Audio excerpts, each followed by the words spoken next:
Welcome to Coffey Talk, real stories from real people. I'm your host, Kate Coffey Bacon, and every Monday we'll sit down for honest conversations about successes, failures, and the lessons we learn from both. So grab your coffee, settle in, and let's talk.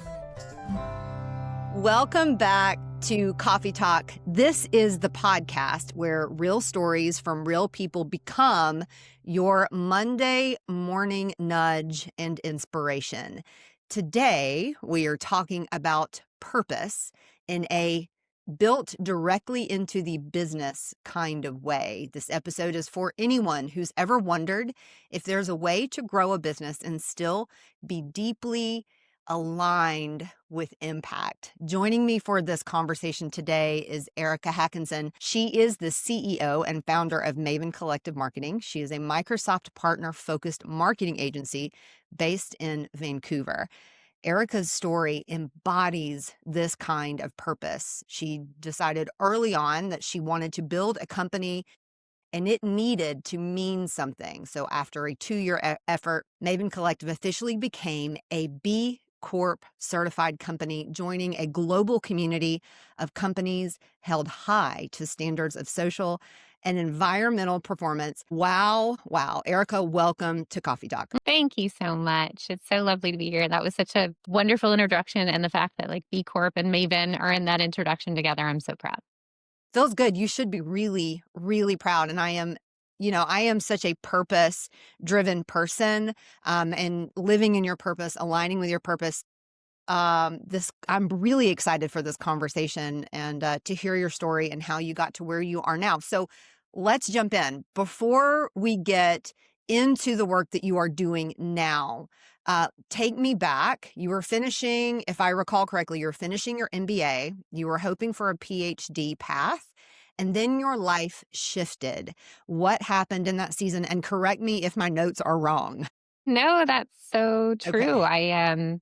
I also immigrated to Canada around that time, married myself a Canadian. So there were lots of changes. All of those things happened around that time. And in that moment too, my husband and I decided we were ready for kids and we're lucky and blessed to have our first, and really led to the initiative of I gotta figure out some balance for myself. We lived pretty far from where we worked. And we had this little one and shortly another one on the way. And so some of this intrapreneurship that I always had, no matter where I worked, needed to become an entrepreneurship. Okay. So you started Maven originally as a solo consultant. What did you know on day one and what did you not know yet? Oh man. I knew very little, I think. I would say the mountain of what I did not know was a much higher climb than the hill of what I did know, for sure. I'm very fortunate to work with some great leaders, and they did set me up for success in having the diligence and having the background and the communication to be able to onboard clients and run a profitable consulting practice. I didn't know how isolating a single consulting practice would end up being, and that was an interesting lesson. Even though you have clients, it's still a pretty isolating endeavor. So I quickly understood that I would need a team to want to work this type of, to want to work in this style and to want to work and be successful and have that collaboration that I really enjoyed as being a participating team member, wanting to bring that into my own organization. There's so many things I still do not know. I mean, I will say every year, Kate, I learn new things, business and in this industry. And so I still feel like that mountain of what I do not know is still much higher than the hill that I know. I feel that way too. I was just telling the story to someone the other day. I'm one of the few people that my degree is what I'm doing. I have a degree in marketing. I have a dual degree in marketing and public relations. And that, I've said this on Coffey Talk before, my degree in marketing is not worth the paper it's printed on the wall, because the marketing 25 years ago when I graduated, it's so different and it continues to be different. And we have to stay plugged into emerging trends and things that are changing for ourselves. Because I mean, you're absolutely right. I'm learning something new about marketing and how to be a better marketer every single day. And that is not a dramatic statement. Every single day, I'm learning something different. You just said something that kind of took me back a little bit. I did own my own business for 10 years. And for a long time, I was it. I was the only person in my business. And I was by myself all the time. And I worked on the weekends is when I would be around other humans. And so I ended up opening a studio. I was a wedding photographer, opened up a studio, hired associate photographers, grew my business very selfishly because I was tired of working by myself.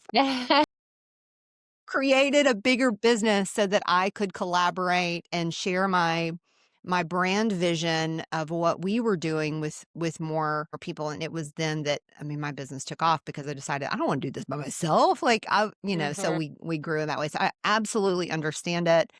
You've said something that stuck with me, a conversation that we've had previously. You said marketing is creative and calculated, but at the time when you started, you lacked a deeper purpose.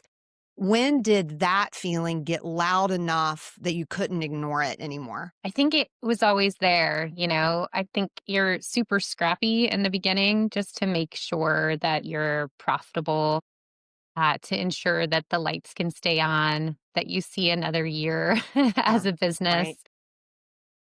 But as I kind of similar to the experience that you mentioned, like as I took on more team members, as I had other people in the experience with me, and we were working towards the vision of growing this company, I got to think of the possibilities of what I could provide as an Mm, employer, as a leader. And that really led me to a lot more purpose driven initiative and the way that we had impact on our community, the way that we had impact in our with our clients on the planet, like every aspect of what we did. And so one thing that we did from the get-go was we donated a certain percent of our revenue every year to charities and nonprofits that really inspired us to do the work, the work that they were doing. And that was a team effort always, was like, what organizations are inspiring you? How do we give to them? Why are we giving to them? How do we elevate what they're doing? And so that's been since the beginning that we've done that. What also has been added, and what I'm very excited about, is the element of also being in design to give organization that gives service time. And that service time has come in a variety of different ways. We've tried so many different ways to learn about our community and to be a part of our community. So we've done things like deliver workshops, full day marketing workshops to entrepreneurs that maybe don't have access to traditional funding, wouldn't have access to work with an agency like ours. And we teach them about brand, and we teach them mm. about social media. We give them worksheets and things to work through, thinking about their messaging and all of those things.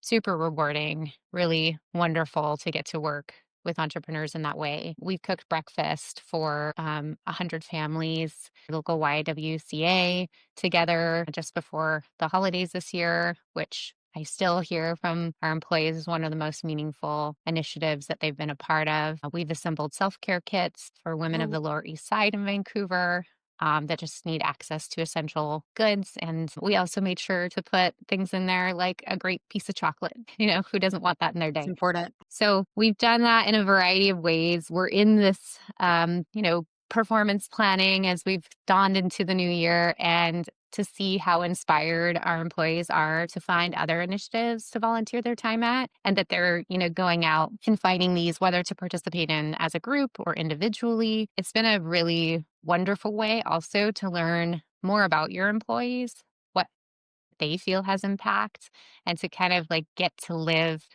through that with them as they explore where they want their purpose to land this year, which is very exciting. That is such a deeply personal why behind everything that you're doing and the decisions that you've made. And I know as a B Corp certified company, you are held to very high standards of social, environmental performance, accountability, transparency. For those that may be listening, let's slow down, take it back, because B Corp was brand new to me. I hadn't heard of it. What is that in plain language? Yeah, well, the reason that you may not have heard of it, Kate, is in North America, there's only 2,500 B Corp certifications that have been achieved. And we're not talking about many in the Microsoft space. I mean, Microsoft isn't one of them. Very few Microsoft partners are them. We are the only marketing and strategy firm that has this designation. In the world, there's just over 10,000. So it's, if you think over, 6 million businesses, like the fact that there's a percentage of a percentage of a percentage of a percent that have this is why you haven't heard of it. Why it's so meaningful and why it's so important to our organization is we were looking to really formalize what our commitment was and being a purpose-driven organization. And B Corp has laid this incredible foundation on how to formalize that. And that does require some very rigorous standards. So you mentioned it was a journey. For us, it was a 2-year journey. And not that we didn't want to get there faster. It was more, there's quite a bit of documentation and obviously also proof that is required to get this achievements. So what that looks like is we became formally, legally a beneficial corporation. So we went from being a corporation to legally a beneficial corporation, and filing that legal documentation and having all of the documentation to support that. That takes time, of course. The other thing that it means is that you have to show how you're making more than just your stakeholders as profit sharing to your stakeholders as every impact that you have. So that means your employees, that means your clients, of course, that means the communities you serve and work in, that means the planet itself. And so those formalized commitments are only for B Corp. It's a nonprofit, but they're giving these certifications to for-profit organizations that are making this commitment to being purpose-driven, that are making this commitment to using business as a force for good. And it can't be taken lightly. And so, yeah, changing your legal documentation, having formalized design to give procedures and processes, and then reporting on that on a continuous basis to say, we're not just lip service. We're everything we say we're going to do. And here's how we're doing it, and learning, like they just updated their requirements to a whole nother bar, which we're learning about and getting ourselves prepared to achieve, and learning how that changes and evolves and continues to have a higher need as we, explore the world and where we are today. You said it was rigorous to even get to the point. It sounds like the rigor continues on. You had to Mhm. expose every part of your business, and it sounds like you're continually rising to that standard. You are certified. Congratulations. Thank I you. mean, what an amazing accomplishment and badge to have on your business. What changed after the certification, past the badge? What has changed for you? I mean, and we are definitely feeling both the pride and the weight of carrying this forward, because it isn't something that we've taken lightly. It's something that we've really formally committed to. It means a living wage for any employee that you have across any jurisdiction that you have, and we have them across many continents. So that takes a lot of research and understanding, making sure that you're living up to that commitment, because even if you don't live in that community, you have to understand that community. You have to understand the impact you have on that community, having a worker who's working for an international corporation and living in that in that community. And that's part of our, not only we give to nonprofits all around the world, we also give our services in the communities in which we work. And that's a formalized commitment that we have with our staff. What's really changed is how well we've baked that into our operations. I think best intention, we always wanted to have it baked in, but I think the way it's been documented and processed and what was required to get B Corp certified really just solidified how we would bring this purpose into everything that we do, and how we operate moving forward. So you said it. This is not a performative badge that you have. This is deeply operational. This is affecting every area of your business and the way that you operate business at its core. Thank you for shedding this light on what this means. Like I said, I had never heard of it before our initial conversation, and so proud to host this conversation to just bring a bigger awareness around this designation. Let's talk about Pay It Forward. You launched Pay It Forward early, and you lit up when you were talking about that first fistula surgery that you were able to fund. Tell us more about Pay It Forward, and let's talk about that surgery and why that moment mattered so much to you. Yeah, absolutely. So Pay It Forward is, I was putting in foundationally from the time I was just a consultant. So that was donating a certain amount of revenue. And as my revenue grew, the ability to donate grew. And so in those early days, I was really focused on, I can't wait until I make enough revenue to be able to buy an entire fistula surgery. And for those of you that may not have heard of the Fistula Foundation, they provide life-changing and life-saving surgeries throughout the continent of Africa for women who have given birth and have not had the proper procedures or healthcare needed to be able to have that aftercare that's required.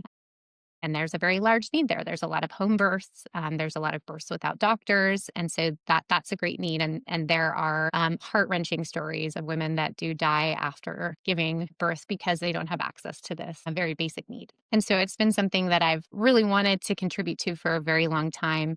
And being able to purchase that first, or to not purchase, but to like actually be able to afford and fund this fistula surgery for the first time, and then go on to fund multiple fistula surgeries year after year, has been something that I had, dreamt about founding Maven Collective. And then again, that's just one of many, many organizations that we support and donate to. It's something that we proudly put across our website every year, the organizations that we're supporting. We try to also promote them on social media so people become more aware of them, like the Fistula Foundation, or when there were fires in Lahaina in Maui. That was, one of the first things we gave to that year, having the Maui Foundation go in and provide critical care in that devastating fire. So we're always, there's traditional things that we really love to support and support organizations, or, the YWCA has been both something we've contributed to financially and then also as a service this year. But that's with the Pay It Forward initiative. That's where it started.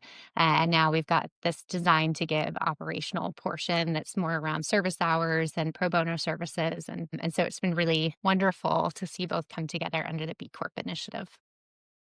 You are doing so much. I see you with new eyes. I have new respect for you. I have loved hearing how you have mixed skill-based giving with that hands-on giving. So workshops, you talked about branding support, cooking meals, care kits, helping to fund procedures that people need. Why are you so intentionally, hats off to you, why are you so intentionally doing both? I do feel like it's not, it's kind of you. I feel like there are people that are doing this every day. And of course, the people that actually are working at these nonprofits and deliver and do this work, the doctors that are doing the surgeries are doing so much more than what I can do. This is my skill. And this is my opportunity. I see it as to me, it's not non-optional. Like, one of the things that I have always felt is being a woman born in North America was one of the biggest lottery tickets I could have ever won. I could have been born somewhere else, never got an education, maybe not been a child that had made it out of childbirth. There are so many opportunities I was given just being born where I was born as a woman. I know that's a kind of a crazy thing to say in 2026, so that's the reality, right? And so it's not something that I think is uh, so intentional as I want to make sure Maven's seen in this way. It's just something I think everybody has a purpose to do as a fellow human of this world, having the ability to run a profitable business and be able to use that vehicle, which is what I have at the moment, to help be a force for good in the world. I just think that is pretty basic. I love how you've taken your purpose, and that's how I introduced this show, and that is the big resonating theme for me in your story, is that you have taken your purpose. As I said, I'm a person that tries to live in my purpose, but you've taken that not only as a personal initiative, but you've made it your professional initiative as well, and you build it into employee goals. And how do you make this giving sustainable for your team and not just another thing to do? And I'm taking lessons and notes from you right now. I mean, like I said, this season of performance planning, now that we're a B Corp, has been really rewarding. To be honest, it's kind of lit up everybody on the team. It's given them new ideas. It's given them some grounding in their community that I feel like was lacking a little bit over past COVID. We have some people that have been with the organization for, you know, over 10 years. We have some people that just are in the organization this year. We have some that just graduated from university. We have some that's, have been in the industry for 20, 30 years. What is the commonality between all of them is that sometimes in our life things get so busy that you mean to do more and there just isn't enough time in the day. And what we've done intentionally is given them the opportunity to find purpose within their job, not just with refining their skill set. And we do offer a lot around professional development. There's a commitment that each person has to make around certification, around upskilling, around mentoring, around being both a mentee and a mentor, and around providing services from a pro bono perspective that we will initiate as a group because we love donating our time and skill set together. But there's a requirement that they also have to find what they feel they're passionate about and how they can make an impact in their community. So many of us are located in Vancouver, where I am, where our headquarters are. Others are in Calgary, Toronto, across the United States. We even had some just relocate to France. And so that impact in their community will also help them ground them to that community. And I find, the more you can be grounded in your community, the greater and more strong that community becomes to you. It creates this really beautiful fabric in your life. And so I'm hoping that this gives that opportunity, especially for those of us that are transplants, that are immigrants. I'm not the only immigrant on my team. We're probably the majority of my team Mhm. versus people that are natively from Vancouver. But I'm hoping that that also lays that foundation and then gives them that purpose-driven career that they take wherever, I hope they stay with us. I hope they find purpose in Maven for as long as they have ability to be in a career or not retired. But if they do move on to other pastures, I hope they take this foundation of purpose into wherever they go with their career. I think it's so important, and you just said it. You're setting a standard of taking this initiative, taking this idea of purpose baked in to who you are going to be as a professional. And I said it, it's not performative. This is who you are as a person, as a company, and what a true mentor you are in living in purpose to your team, because you're living it and they're seeing it and being inspired directly from the source. So if someone is listening and thinking, I want to do that, I want to be that, We're hiring. right? Let's give them a starting point. What would you say to the business owner? I'm talking like the heart of the company, the business owner who wants to be purpose driven, that doesn't know how to start without blowing up their whole model. Yeah, that's I honestly shouldn't have worn any blush today because I think you have been far too flattering. I Yeah. appreciate it. But I actually just had this conversation. One of the other ways I'm leveraging the fact that we're B Corp certified, that anyone in my network that wants to learn more about it, I'm coming in and speaking to their leaders about what that looks like. What does that journey look like? What does that commitment look like? We became a design to give organization. There's other ways to do this. That's not the only way to do this. There's other foundations you can lay. This is the path that I took for Maven Collective. But to put that out there, in my network, if you want to talk B Corp, if you want to talk about what that positioning of your business into a purpose-driven business and how that changes both operationally and then also how you lay the groundwork of making that adjustment, I'm happy to come talk to organizations about this. So in the conversation I've had recently with an organization that's it's already a sustainable architecture firm. You know, they're well on their way to being a really great fit for being B Corp certified. Some of the questions that they had were around like, how do we profitably donate that much of our employees' time? How do we lead the charge to make this initiative a part of our employees' day to day? You know, what are we taking away? What are we swapping? Like, that's always going to be a real crux of the problem. Like, do they think that they can make this adjustment and still have a profitable business? Now, I'm I'm a sole founder, so that decision was mine to make alone. You're also often in organizations aligning many partners who maybe don't have all the same vision or don't have all the same purpose driven fabric. And so I think that that really has to come down to what are you trying to deliver? What impact are you trying to have? And how you get started is really just starting that conversation. There's a great community base of B Corps around most of North America and Europe. I know we have one in Vancouver, they're in Toronto, Atlanta, Seattle, LA, and you can go to any of their meetups and talk to a ton of B Corp organizations that are either in process of becoming B Corp, have been B Corp, are recertifying for B Corp. And we're talking about organizations like Patagonia, Ben& Jerry's, Clean Canteen. Like these are very large, committed, seventh generation corporations that have done this, are profitable, are recertifying, and are staying committed to this, you know, using business as a source for good, which I think we need more of in this world at the moment and moving forward. And so Yeah. I encourage you just to get the information. That's the way to start. I'm definitely a source of information. These chapters are a great source of information. I know B Corp Lab is happy to reach out and have a conversation with any business owner that's entertaining this and really walk them through what's required.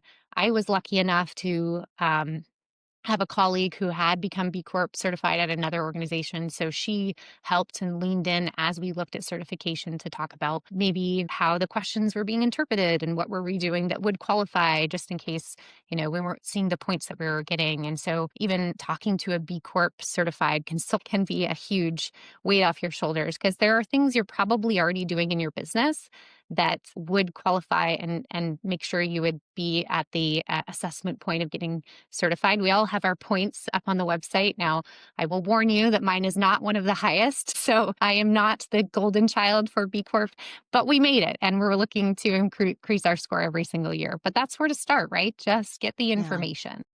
I mean, I love all of this. I'm very fortunate to work for a company at UST. We have not the level of what you're doing, but we have 12 culture fundamentals. And those are fundamentals that shape our behaviors and the way that we present out in the world when we have our, you know, our name badge on, essentially, or when I have my flower on. But one of these culture fundamentals is to build community. It is, I mean, I'm paraphrasing a little bit, it's a little bit longer, but it's to build community. I'm very fortunate to work for a company that this is culturally one of the things that we stand for. And at the foundation, I think this is a continuation of your answer. That foundation has been laid. I would say now 20 to 25% of my job is community work. And that is in all the verticals that we serve, in all the communities that we serve. I do a ton of community building and work because it's so important outside of our company. So for us, like I'm really excited, Erica. Like I'm ready to take us to the next step of looking at this opportunity for UST, because it's already a baked in culture principle to serve something bigger than our company title. Be something bigger, to serve something bigger than, you know, that clock in, clock out inbox task list, right? Like we're trying to do more than just that. I You I'm are in a great community builder, by the way. If I can send some sunshine your way. I've Thank you. been witness to it. I'm Yeah. really excited about the IAMCP chapter you're starting Yeah. this year. Yeah. Such a great We're community we're to gonna cause a join. ruckus in Tennessee. Shannon and I are just gonna cause a ruckus. And the Women in Tech panel that you put together for Summit. I mean, just you are doing a great job building community. And you did share with me how supportive your employer has been with the time that you take and dedicate to community building, which is such a fortunate hire they've made for you. One, that you're such a great community builder, and two, that they support community building. Like, what a match made in heaven that you have found that they know what they have and are supporting the great work that you're doing. So kudos to you. Like, I'm very, very excited to see all of that you're doing. And yeah, we've had some conversation around it, but I just do want to say Thank how you. committed you are to that. Thank you. Yeah, she builds IMCP. I'm only just getting started. I mean, we have several culture fundamentals, but one of them is to build relationships as if your life depended on it. Mm. It's important, and it is, when you have that level of culture fundamentals that's outside of revenue building, like, Yeah. it's really special to be a part of it, and I can see a vision of us taking that even further, and following in some of the things that you're doing. I really love this conversation for a lot of reasons, but you are giving so much proof that you can build a company that grows and gives without waiting for someday. Like, get in there Mhm. and do it, make the change, start that next step, whether that be, at the foundation, communicating it to employees that this is something that is important for us to do. Mhm. And here are our first steps in making that change. And as a leader, you have to demonstrate, you have to be that. You have to be the change that you want to see. So I'll kudos say to you, one more truly. thing Yeah. for corporations, just because I think this is an important, and if we were going to take it back to brass taxes and we're going to take it back to profitability, you know, one of the most prideful points I have in our business is how well we retain employees. And I do believe that this has a direct impact on our employee retention, both because people want purpose, but also some of the ways that we've structured our benefits and support for our employees do come from this commitment to having them as stakeholders. So that does mean that, we're investing in disability and life and, group retirement matching and healthcare spending and tuition reimbursement and, office allocation if you're a remote worker. We're committed to helping donation matching. So not only do we give as a company, but we want to know what you give to and we want to match that. So it's choices that we make to support our employees in facets of their life that also help them feel like it's not how much can I give to this company, it's how much can we build this together and you be a stakeholder in this and we be purpose driven together. And I think, you know, if we wanted to say, is there a profitability standpoint? Well, we know how expensive it is to hire and retain staff. And if your staff is turning over, you're going to have a very hard time focusing on something like being purpose driven. So that I'll just kind of put that angle in there and not keep it as soft as we've kept it. There is absolutely benefits coming out of the fact that we are purpose driven and it attracts a certain type of employee and they stay because we aren't just lip service. If you've done any research on employee retention, you know that our employees stay with us for much bigger reasons than what they're being paid. They stay with us because of our vision of who we are as a company. They stay with us for the leadership, the mentorship that we provide to them, Hmm. flexibility and work. There's so many reasons, but one of the top components of that why employees stay is the vision and mission of the company. And so when they feel like they're an active part of that and being boots on the ground with that, it creates a camaraderie.